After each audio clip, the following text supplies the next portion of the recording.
the last lecture, I had spoken in some detail about the third postulate of quantum mechanics, which pertain to measurement, basically expectation values and eigenvalues of operators which represented observables.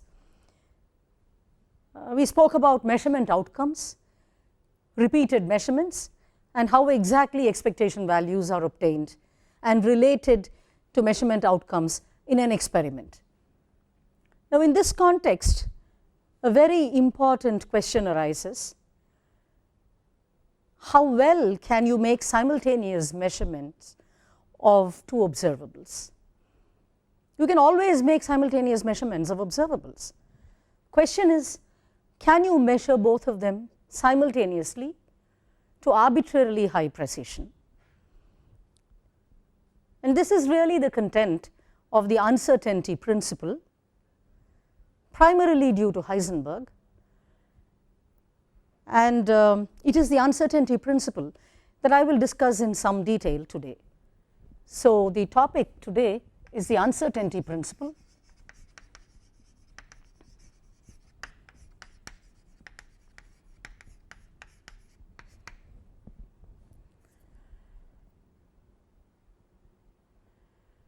The history of the uncertainty principle is rather interesting. Dirac and Jordan had proposed the transformation theory. The transformation theory by Dirac and Jordan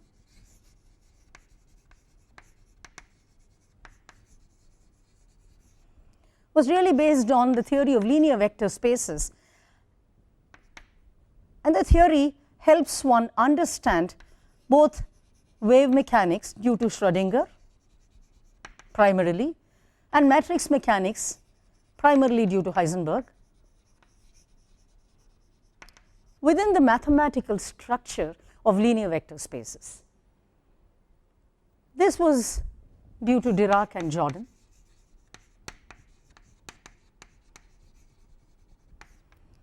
Now, Heisenberg, in an attempt to understand transformation theory, had a glimpse of the uncertainty relation in the following sense. He realized that it was not possible to simultaneously measure to arbitrarily high level of precision certain observables. For instance, the position of an object along with the corresponding linear momentum cannot be simultaneously measured to an arbitrarily high level of precision. So, he constructed a Gedanken experiment, a thought experiment, to prove this point.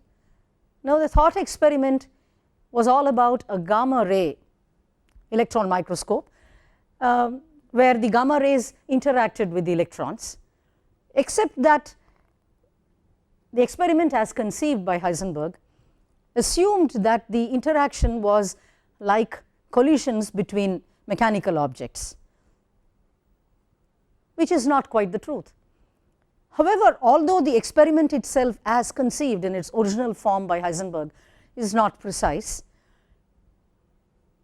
the outcome of the experiment is certainly true, and it is really to be attributed to Heisenberg, the fact that simultaneous observation in quantum mechanics is very different from simultaneous observation of two variables in classical physics. So, it was in 1927 that Heisenberg suggested this, that there was this relation between position and linear momentum and so on. But in 1927 later, Kennard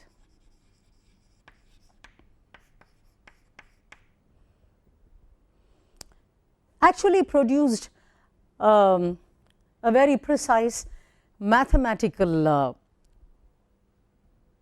expression for this uncertainty relation. The Kennard relation starts off from the fact that x and px, position and the corresponding linear momentum, do not commute with each other.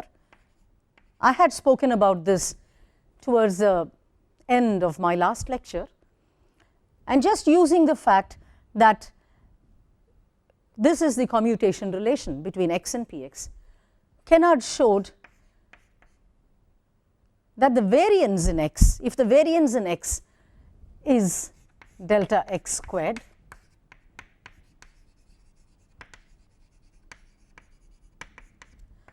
and the variance in px is delta px squared,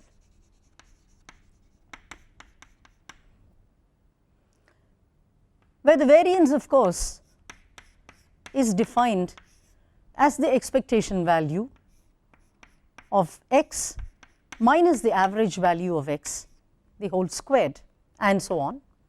So this can be easily checked to be expectation value of x squared, that is the first term, minus expectation value of x, the whole squared.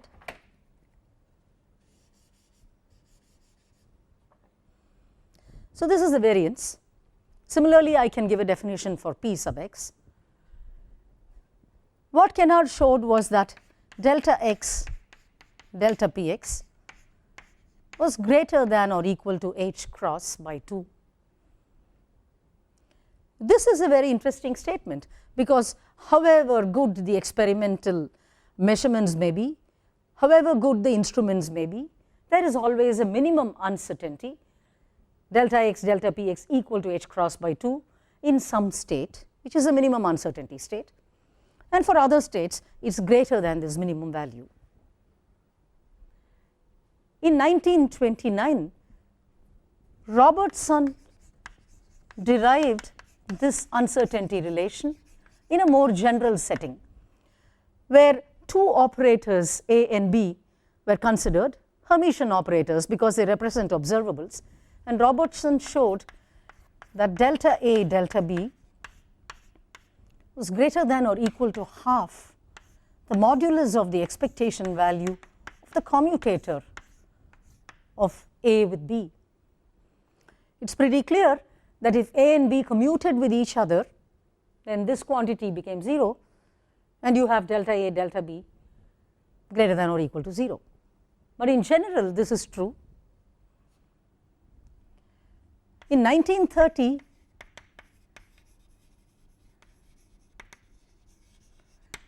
Schrödinger generalized it to give his uncertainty principle, which can be stated in this fashion. Certainly the first term is present, and then there is an addition which involves the anti-commutator of A minus expectation value of A with B minus expectation value of B. The anti-commutator is defined between two operators A and B as AB plus BA. Sometimes one uses the notation AB plus for the anti-commutator and just AB for the commutator, the square bracket AB for the commutator and AB with a plus out there for the anti-commutator. So you see there are two terms that contributed to delta A squared, delta B squared. These are the variances in A and B in this particular state. So it is clearly a state dependent statement, and in a given state the product of these variances is greater than or equal to this contribution, one from the commutator and the other from this anti-commutator.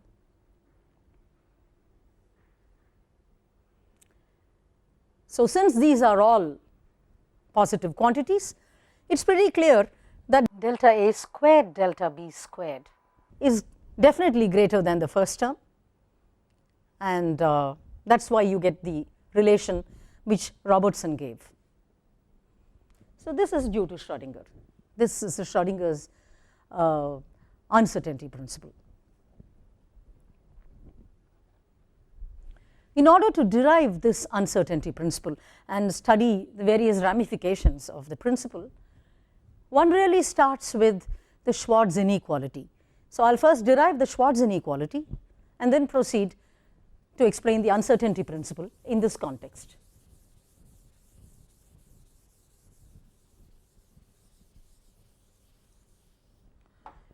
So, Schwarz inequality is merely this statement.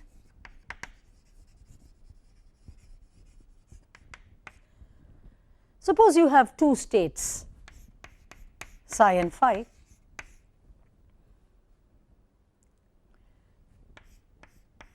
Norm of psi times norm of phi is greater than or equal to the modulus of the inner product of psi with phi. It is clear that if phi were the null vector or if psi were the null vector, then the equality holds, because this side is 0 and so is this side. But in general, the non-trivial statement would pertain therefore to vectors which are not null vectors. Let me recall that the norm is the positive square root of the inner product of psi with psi. It is the length of the vector. It is a generalization of the modulus or the length of a a vector in usual three-dimensional space.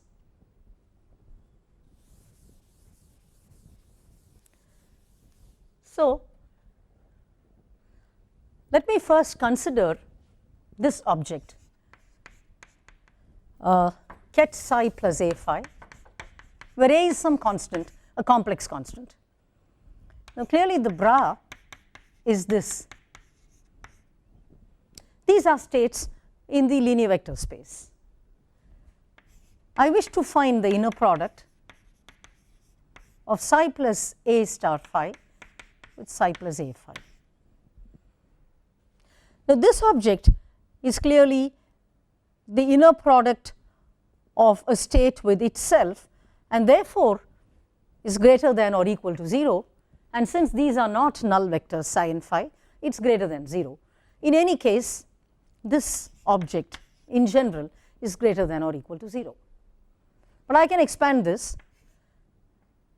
and I therefore have the following. If I did a term by term expansion,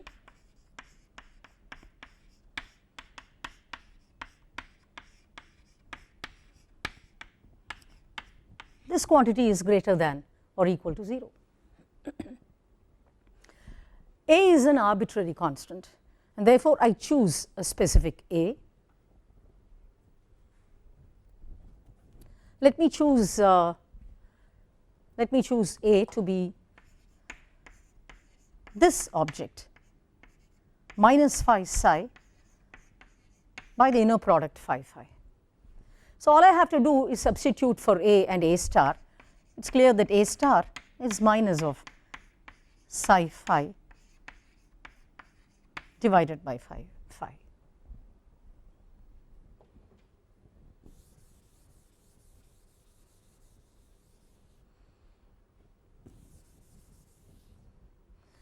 So, once I substitute, I have psi plus a star phi, or anyway that is greater than 0.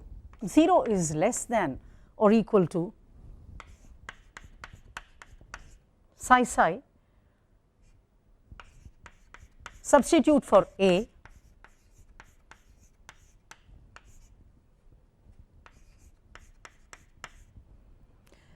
this object is in general a complex number, and this is its complex conjugate. So, that is like z star. The third term is the same as the second term, because these are numbers and therefore they can be commuted across. Then I have another term, modulus of a squared, which is a star,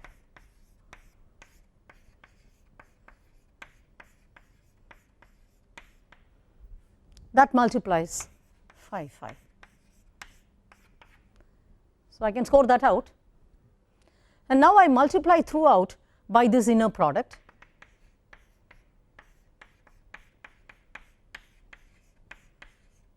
That is from the first term.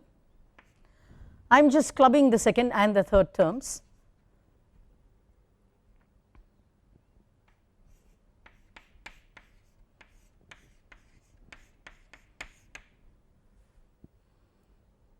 and the third term is simply this, the same as the second term, half of the second term. And therefore, I have 0 is less than or equal to, this is norm psi squared multiplied by norm phi squared. Between these two, I just have minus psi phi with phi psi, and that is simply the modulus of psi with phi, the whole squared. I could have well written this as phi here and psi there. I should write this clearly, that is a psi. Okay. Therefore, taking it to the other side, I have got Schwarz inequality.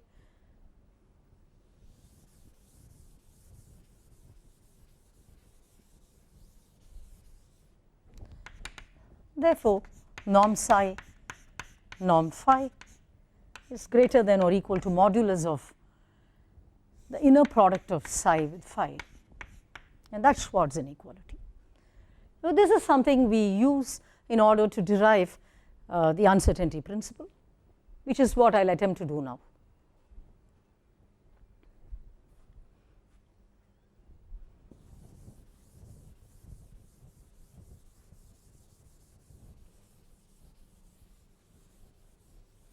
For this purpose, I consider two operators A and B, Hermitian operators representing observables. I look at the state A minus expectation value of A acting on psi. If I want to find the variance,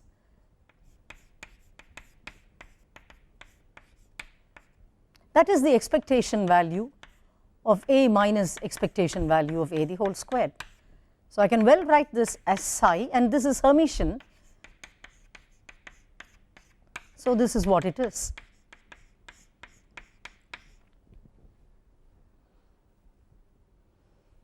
I could call this object psi 1 just for notation, and therefore, this is psi 1 inner product, which is norm of psi 1 the whole squared. Similarly, I can construct a state psi 2. So, delta B squared is obtained in the same manner as I did delta A squared, and that is psi 2 squared. The idea is to find out what is delta A squared, delta B squared. In other words, norm psi 1 squared, norm psi 2 squared. So, this is like psi 1 and that is like psi 2, and therefore, I use the Schwarz inequality right away.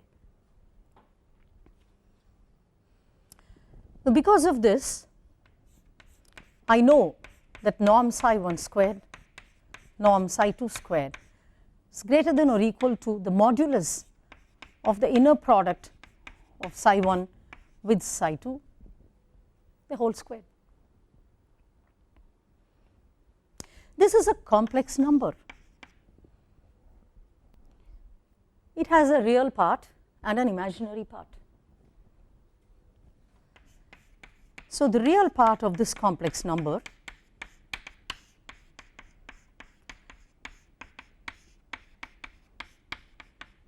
is this, and the imaginary part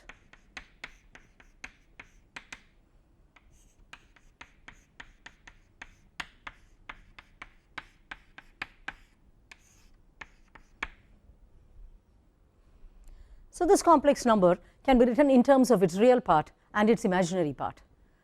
We want its modulus squared.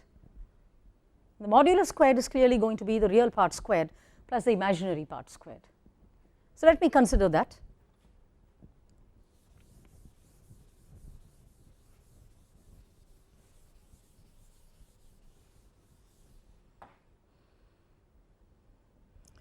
So, if I want the modulus squared, that is as good as saying has two parts.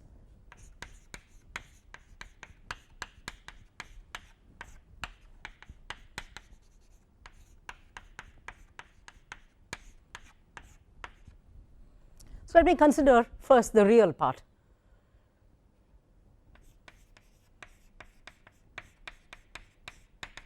When I expand it, it is simply half the inner product psi 1 psi 2 plus psi 2 psi 1.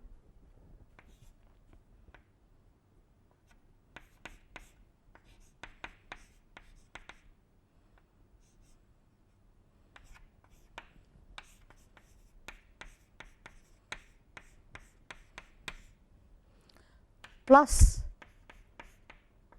B minus expectation value of B, A minus expectation value of A. You could put hats on all these objects to show that they are operators, but in this notation it should be pretty clear what the operators are. But this is simply half of anti-commutator of A minus expectation value of A with B minus expectation value of B.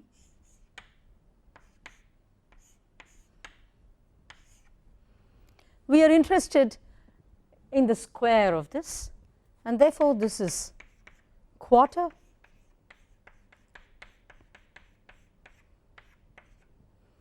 modulus of the expectation value of the anti-commutator of A minus expectation value of A with B minus expectation value of B squared, which is the structure that we see here. This term from the Schrodinger uncertainty relationship has already appeared. We have accounted for the anti-commutator. So, next thing is to look at the commutator, which is the imaginary part. In a similar manner, we can show this.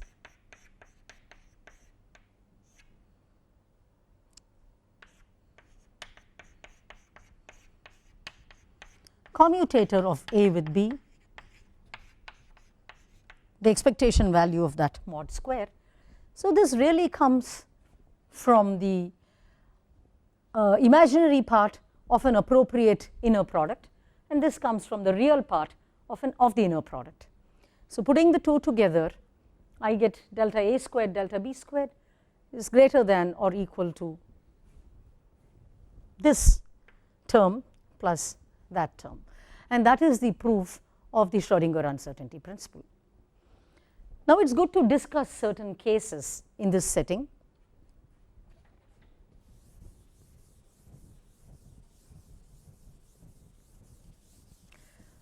First of all, let us go back to the two-level atom model, and since the uncertainty relation involves commutators,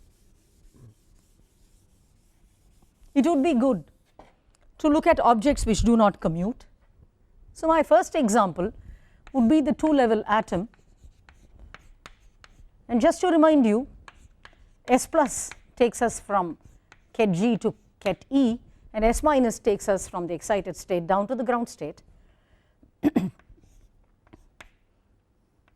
S plus is Sx plus Isy, and S minus is Sx minus Isy.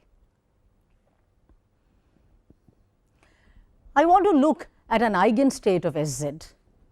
So, we know that these two are the basis states which are eigenstates of Sz, and just to refresh your memory,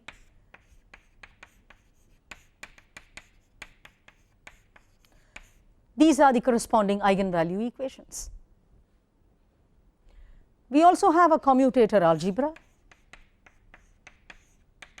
in terms of S plus, S minus and Sz. They look like this.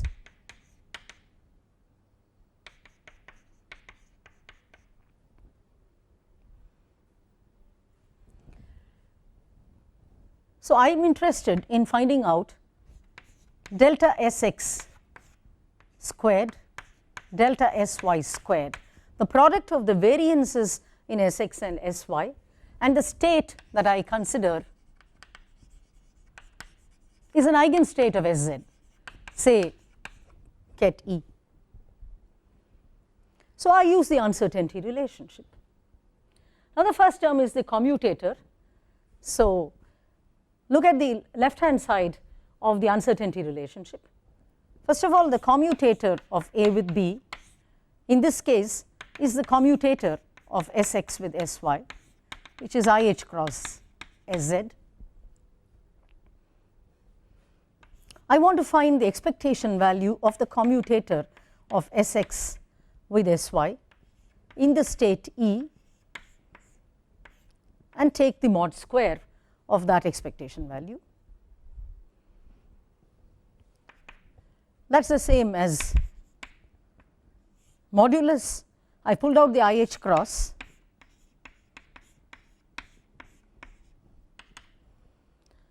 Sze gives me, I can forget the I because I am taking the modulus.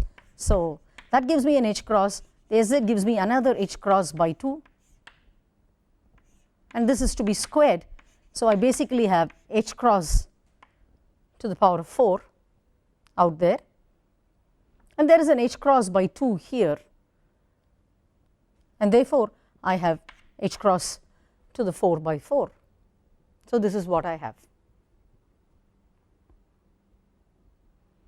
So, this is the contribution from the first term. So, delta Sx squared delta Sy squared is greater than or equal to quarter of this plus X cross. Now, this comes from the anti-commutator. This is the contribution from the anti-commutator of Sx with Sy. So, let us find out what that is.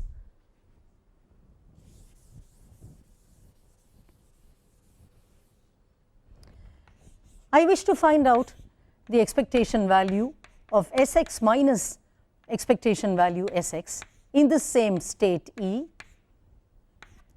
the anti-commutator of that with Sy minus expectation value of Sy in that state, and then of course the mod square and so on.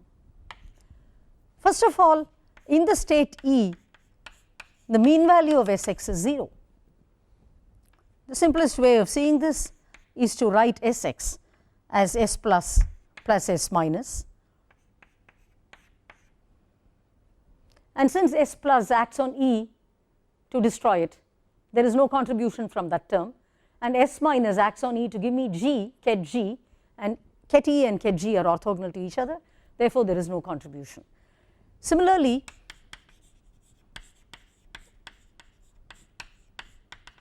this average value is also 0. So, these terms drop out, and all I have is to find out the modulus of the anti-commutator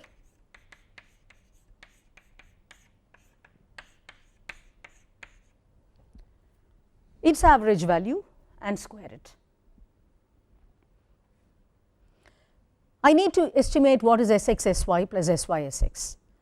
Now, apart from factors, numbers which I can pull out, this quantity is S plus plus S minus, S plus minus S minus, plus S plus minus S minus with S plus plus S minus. So, the first term is an S plus squared which doubles up. So, I have a 2 S plus squared, but when S plus acts on E, it destroys it, and therefore, there is no contribution from there.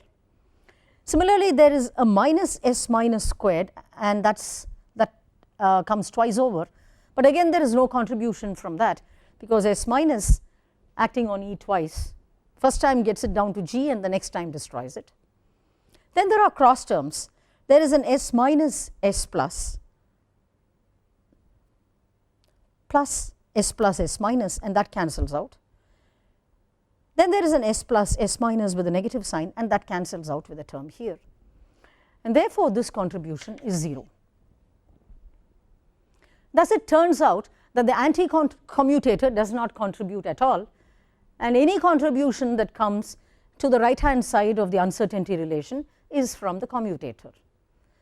And so, I have delta Sx delta Sy is greater than or equal to H cross squared by 4. So, here is an example where I have objects that do not commute with each other, and therefore, I have a minimum uncertainty value of h cross squared by 4. This happens in the state E, which is an eigenstate of Sz. You can construct states where it is greater, where this uncertainty product is greater than h cross squared by 4. It would be a good exercise to see what is the value of this product delta Sx, delta Sy in the other basis state ket G, as also in superpositions of ket E and ket G.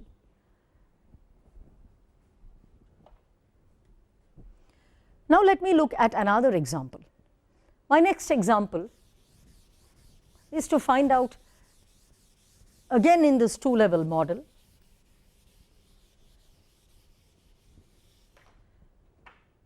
the uncertainty product delta Sx, delta Sz in the eigenstate of Sz,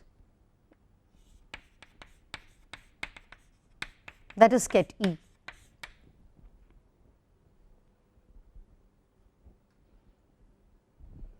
So, what is it that I have here?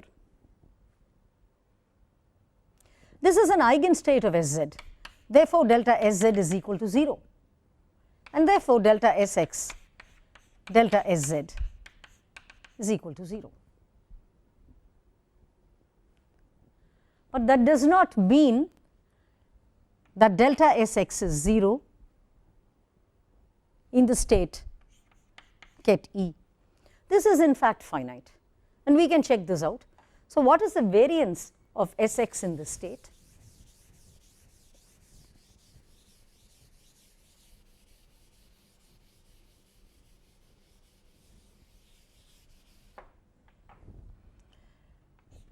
So, delta Sx squared in the state ket E is the expectation value of Sx squared minus expectation Sx the whole square. This is 0 as we have seen earlier, but this object is not 0. There is a spread in the measurement of Sx.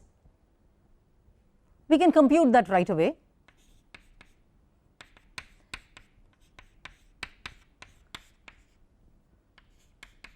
Therefore, Sx squared is quarter S plus plus S minus times S plus plus S minus.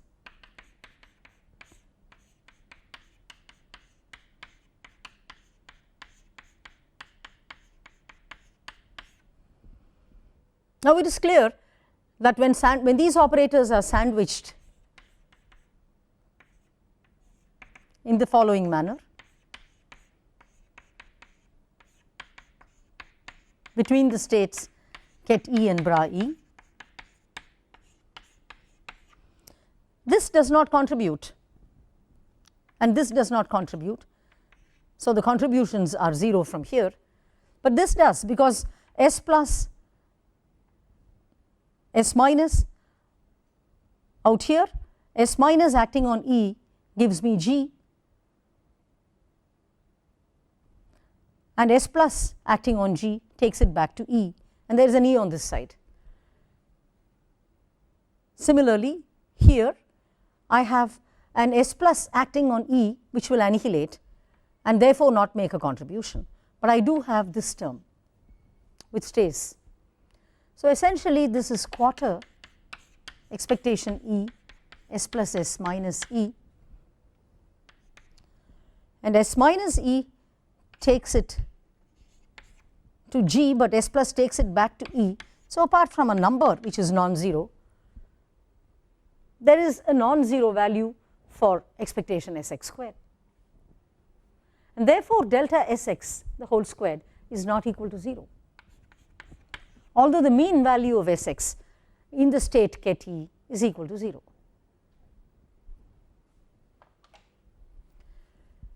The following points emerge. We have an uncertainty product of this kind, that if you make a measurement of observables A and B, look at their average value, their variances and so on, then the product of the variances satisfies this relation. There is an inequality here, could become equal for some states. We have seen the following cases. If delta A delta B product is greater than 0, then clearly the contribution has come because this or these two are non-zero. It is clear therefore that delta A is not equal to 0 and delta B is not equal to 0. So, this was the first example we had. Example, A was Sx and B was Sy, and the state considered was ket E, which was an eigenstate of Sz. Suppose delta A delta B is equal to 0, which is what we had in the second example. A was Sx and B was Sz, so delta Sz was equal to 0. The state considered was ket E. It does not mean, it does not imply that delta A is 0 and delta B is 0. It does not imply this at all.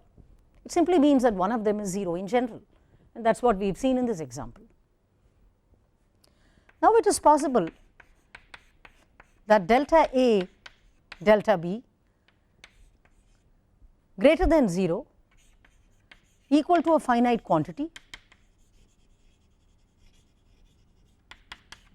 and AB commutator is not equal to 0, and that is how the contribution came. It is possible to make delta B 0, which means you measure B with infinite precision. In that case, the spread in A is going to be very large, such that the product of 0 and infinity gives me a finite quantity. So, it is possible to be in an eigenstate of B such that there is infinite precision in the measurement of B, but then you have really very little idea about the actual value of A when you measure it in that state. So, I look at another example right now, and that has to do with the position momentum uncertainty relation, which is what Heisenberg gave us and Robertson formulated precisely. In that case, looking at the general uncertainty relationship, I have variance delta x squared delta px squared is greater than or equal to quarter of the modulus of the expectation value in the state considered of the commutator of x with px whole squared plus quarter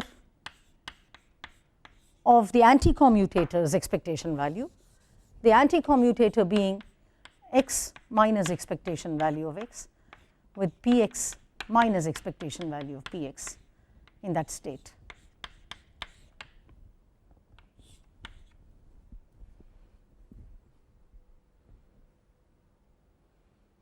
Now, if you look at this,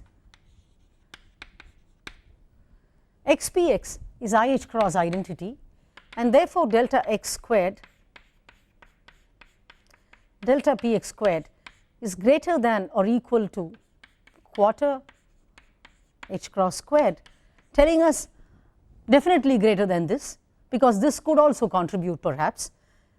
So, delta x delta px is greater than or equal to h cross by 2. The minimum uncertainty state is 1, corresponding to which delta x delta px is equal to h cross by 2.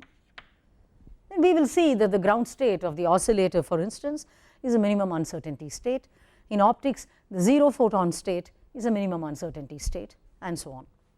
Minimum uncertainty in these variables.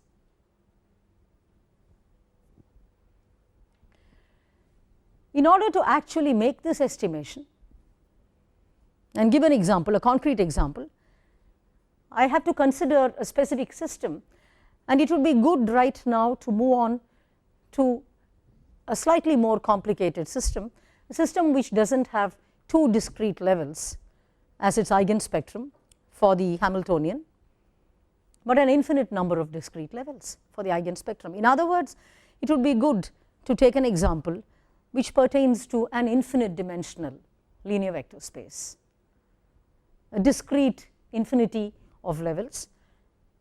The simplest thing that one can consider is a multi-level system where the vectors are equally spaced, and indeed this is the situation with the harmonic oscillator.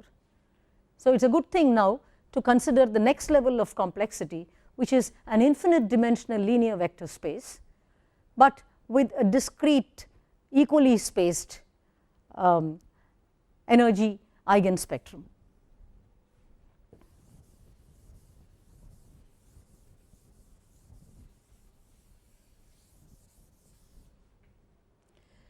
So, if you consider the simple harmonic oscillator and quantize it,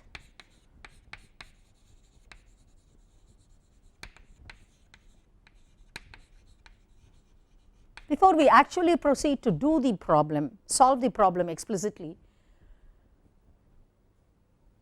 we take cognizance of the following. The classical Hamiltonian, assuming that the oscillator is in along the x axis, is px squared by 2m, oscillator of mass m, plus half m omega squared x squared. I am going to drop the suffix x simply because there is no other momentum in consideration. In terms of operators, that would be p squared by 2m. In quantum physics, this is h classical. H quantum is an operator plus half m omega squared x squared. We will see that there are an infinite number of energy levels for this Hamiltonian when you quantize the system. The ground state of this system happens to be a minimum uncertainty state in x and px, and if you wish to give a position representation to the ground state, it will turn out to be a Gaussian in x as also a Gaussian in p, simply because I will establish shortly in the course of the following lectures that the position space and the momentum space are Fourier transforms of each other, and therefore Fourier transform of a Gaussian being a Gaussian, when you go to the momentum space, the structure of the wave function, the form of the wave function as a function of momentum does not change. So, the Gaussian turns out to be a minimum uncertainty state. Now, x and p happen to be infinite dimensional matrices. I could construct operators out of these which would take me from one energy eigenstate of the oscillator to the next energy eigenstate of the oscillator, and these operators are going to be analogues of S plus and S minus in the spin system, with of course the important difference that there is an infinite set of energy levels in the case of the oscillator, as we will set out to prove shortly. Suppose we forget all the constants here and I consider a generic system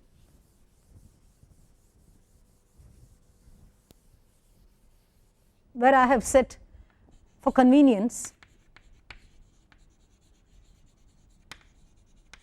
I set m equal to 1, omega equal to 1, h cross equal to 1, and so on. If I did that, well, there are only these three in this context, then my Hamiltonian, the quantum Hamiltonian, is simply x squared plus p squared by 2.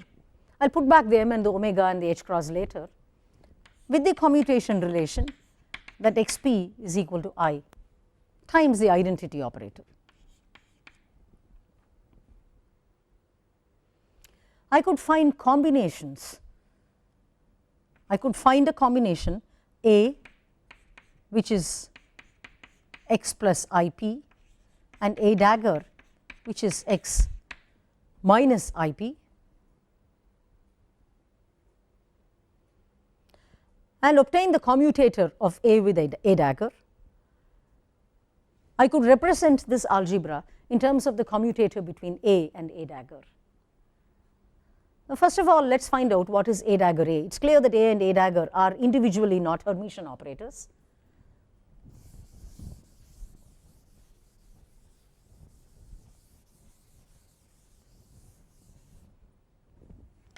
So, A dagger A is x plus I p, x minus I p times x plus I p, that is x squared minus p x plus minus I p x plus I x p plus p squared, which is the same as x squared plus p squared plus I commutator of x with p, which is x squared plus p squared, and x p is I h cross. I have set h cross equal to 1. So, that is x squared plus p squared minus 1. Therefore, the Hamiltonian, the quantum Hamiltonian, can be written as A dagger A plus 1 by 2. If you wish, it is easy to absorb a root 2 in A and A dagger, so that A dagger A already has a half here. So, in standard notation, this is what we do. Multiply the whole thing by a half,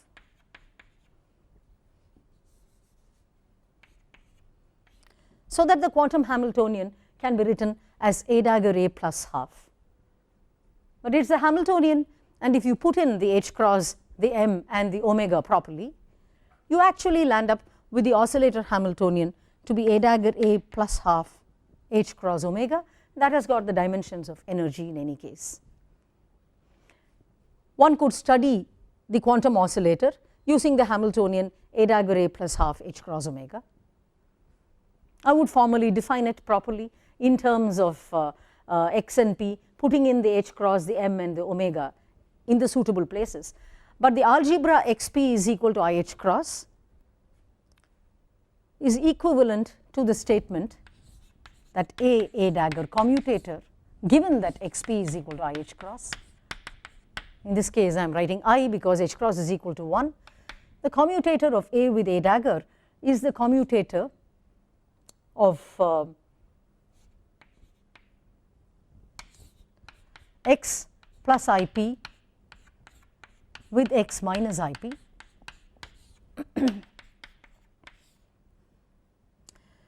I have the commutator of x with minus I p, and that gives me an I h cross out there. Then I have the commutator of p with x, which is minus I h cross. But I have set h cross equal to 1, and therefore I am going to get rid of that.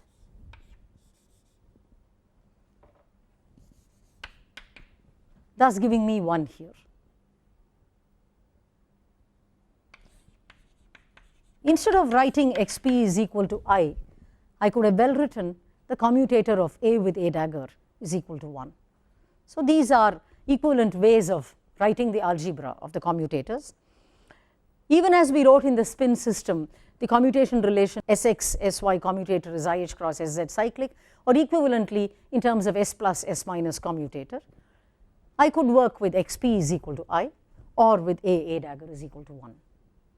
My next lecture, I will use this Hamiltonian A dagger A plus half h cross omega for the quantum oscillator Hamiltonian and show what exactly is the minimum uncertainty state in the case of the oscillator. The equality, the Heisenberg relation equality delta x delta p is equal to h cross by 2 would be established for the ground state of the oscillator.